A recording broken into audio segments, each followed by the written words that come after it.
I'm late.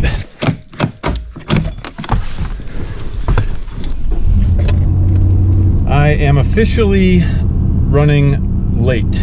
Looks like I got about a 47 minute drive driving into Murfreesboro, but I am excited. That's good. The purpose of this video is to show just how awesome a Suburban is. I truly think the Suburban is the be-all, end-all of the truck mixed with an SUV, mixed with a van. The Suburban is just the right size, just the right amount of capability, plenty of room inside to haul people, gear, you can tow with it.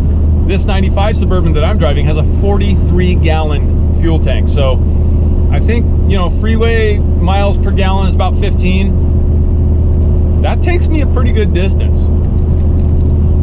Well, since I'm on the way to my destination, I might as well tell you what I got going on for the channel. In particular, it really involves the 95, this truck I'm in now, although there are some things I have planned for the 03 as well as my wife's 05 Envoy. The 95 is where the brunt of the parts are going to be going. If you follow the channel, you should know a few things. Number one, my very most recent short I just made, which is on the channel now, includes a large part of those parts, something that I've been waiting on for a very long time. I ordered these parts from Kryptonite back before Christmas, and I did know there was going to be a long wait. I just didn't realize it would be actually that long. You know, sometimes a company says, hey, there's a long wait, and then you get it like, you know, weeks and weeks before you're supposed to. But in this case, it was actually a really long wait. The parts that I ordered are the front, basically bomb-proof center link, as well as their death grip tie rods, which are amazing looking, and the death grip pitman arm. So I ordered all of that good stuff, basically everything they sell for this truck. I'm pretty sure that this thing is going to steer and drive a lot better than it already does, and it already drives and steers just fine. There might be a little bit of play in the steering system, but as it sits, this truck is pretty dialed. Dang, look at this, guys. Here's the road, and there's the car, and there's like a little creek. This, I think, happened because the road was icy. So we've been having some extremely cold days out here in Tennessee, and this, I think, was one of those nights that got down into the teens.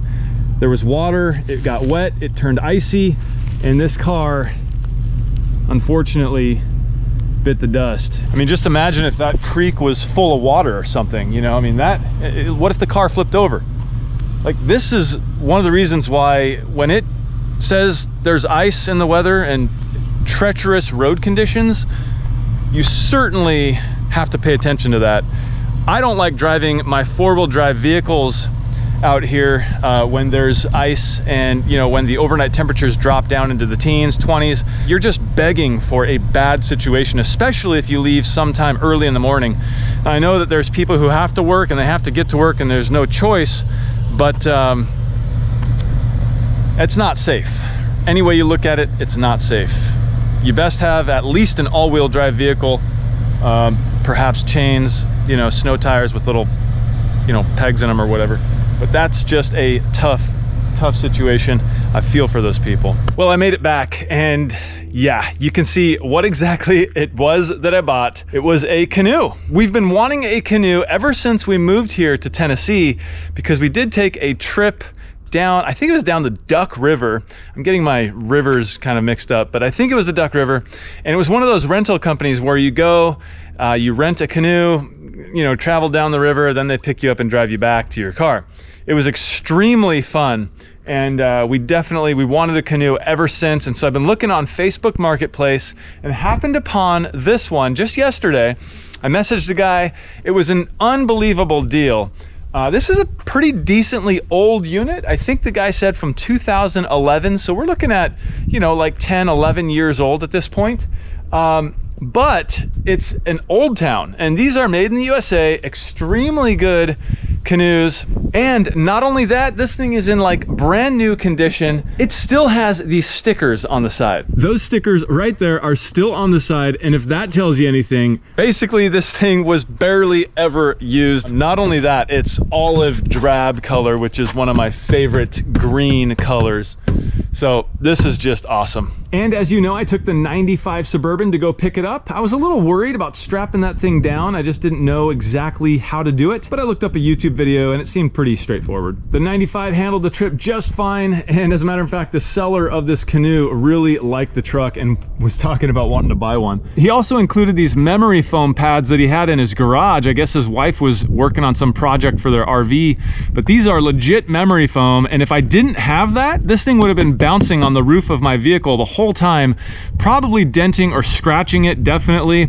And so I'm very, very grateful to him for supplying those. He not only gave me the one here for the front, but he also gave me 2 more for the back rails as well. But that's not all. Hang on a second. Look at this, guys. He also included 2 paddles that are like brand new, a full-size female life jacket, and a full-size male life jacket. Like, what on earth? All right, so right now, you guys gotta go down in the comments before I tell you and guess how much I was able to pick this up for. I don't know. I think it was a screaming deal, like an absolute screaming deal. So go down to the comments and type in a number, and I'll tell you in just a minute how much I paid for all of that.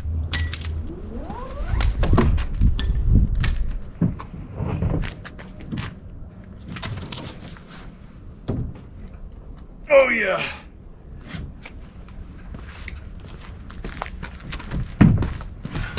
All right, looking inside the canoe, you can see right up front here, we do have a handle. So this is a good spot with a 2-man carry to carry that, one in the back and one in the front there. Also, I believe these are fishing pole holders, I think. Not exactly sure what these little hooks are here. Then back inside the canoe, you can see we have our first seat here.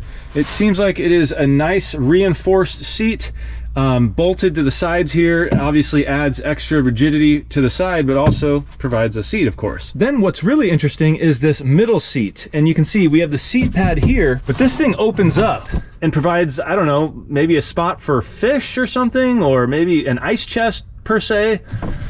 Then you have some cup holders here, another spot for some stuff here. And this thing is pretty cool. This is a dry storage area. If the boat were to flip over or something, you can have your wallet and cell phone and stuff like that in here that will not get lost or wet. And then of course up here at the end, we have our third seat.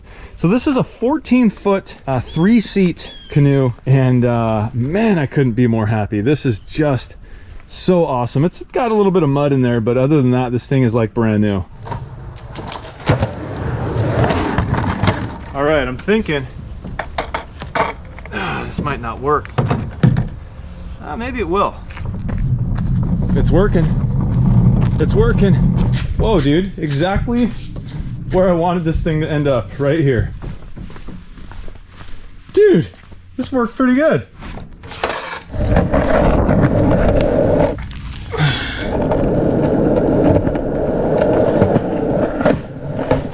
Oh gosh.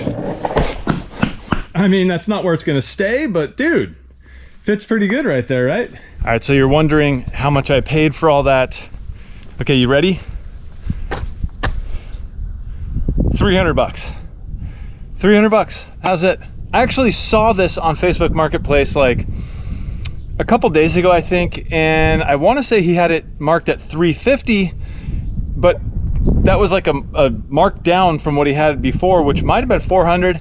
I can't remember exactly. And then he marked it down to 315, and then just through the conversation, he told me 300 bucks cash.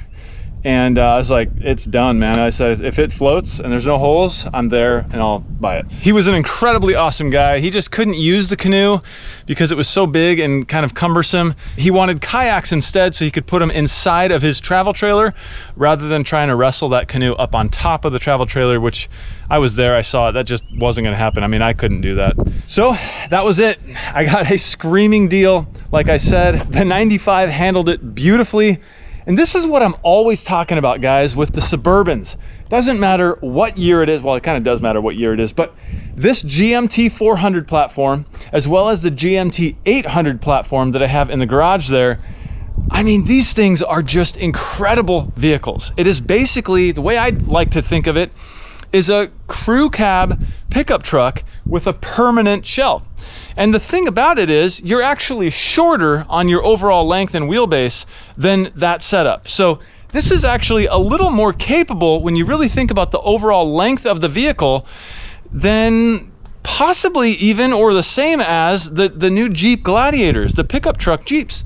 I mean, this thing has probably got to be the same length, if not shorter. Someone out there I know is going to correct me on that. So comment down below what the overall wheelbase and length is of a Jeep Gladiator versus a GMT 400 Suburban. I'd really like to know that.